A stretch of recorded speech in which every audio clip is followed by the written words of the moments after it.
Parliament অনুষ্ঠিত হবে আমাদের ত্রিপুরা বিধানসভা হলে। এটা 2019 সালে শুরু হয়েছে। 2019 সালে সেটা যুব বিষয়ক ক্রীড়া দপ্তরের উদ্যোগে কেন্দ্র সরকার শুরু করেছে এবং সেটা শুরু 2019, 20, 21 সালে ভার্চুয়ালি হয়েছিল। তখনকার কোভিডের কারণে সেটা ভার্চুয়ালি অনুষ্ঠিত হয়। পরবর্তীতে সেটা 21, 22, 23 আবার পার্লামেন্টে হয়েছে সেই অনুষ্ঠান এবং সেখানে প্রতি বছর সংখ্যাটাও বেড়েছে। গত বছর যেটা হয়েছে 2022-23-এ সেখানে প্রায় 2,01,000-এরও বেশি ছেলেমেয়েরা সেখানে পার্টিসিপেট করেছে।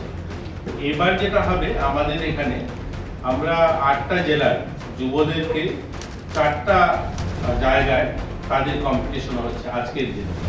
আজকে যেমন আমাদের ফটিকরায় কলেজে 59 জেলা এবং আমাদের উত্তর জেলার যুবদের সেখানে কম্পিটিশন চলছে এবং আমাদের আগরতলাতে সিপাহী জেলা এবং খোয়াই জেলা, পশ্চিম জেলা একত্রিত অনুষ্ঠান হচ্ছে ত্রিপুরা ইউনিভার্সিটি এবং ধলাই জেলা কমলপুরে অনুষ্ঠান হচ্ছে, গোমতী এবং দক্ষিণ জেলা বিলুনিয়াতে অনুষ্ঠিত হচ্ছে। সেখানে যারা কম্পিটিশনে অংশগ্রহণ করবে সেখান থেকে 40 জন, প্রত্যেক যে কম্পিটিশন থেকে 10 জন করে 40 জন আসবে।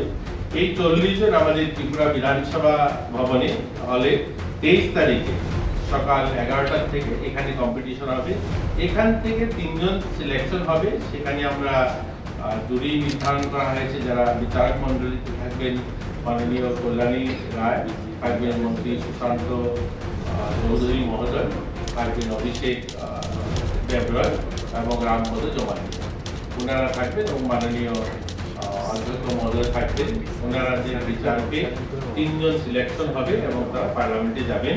এই অনুষ্ঠানটা হবে এই বিকশিত ভারত নির্মাণের লক্ষ্যে প্রধানমন্ত্রীজির উদ্যোগ। আপনারা জানেন যুব উৎসবও এবার যাদেরকে যুব হিসাবে সেখানে অংশগ্রহণ করেছে সেই বয়সটা ছিল 15 থেকে 25। অর্থাৎ আমরা যে বিকশিত ভারত কল্পনা করছি 2047 সাল, সেই 2047 সালে যারা নেতৃত্ব দেবে, যারা তখনকার সময় এই দেশকে পরিচালনা করবে, তাদের ভাবনা, তাদের চিন্তা, তারা দেশ নিয়ে কি ভাবছেন, তারা সমাজ নিয়ে কি ভাবেন, এগুলোর সচেতনতা বৃদ্ধি করতেই, দেশাত্মবোধ জাগ্রত করতে এই অনুষ্ঠানটা আয়োজন করা হয়ে থাকে। এটা অনুষ্ঠিত হবে। দ্বিতীয় একটা কার্যক্রম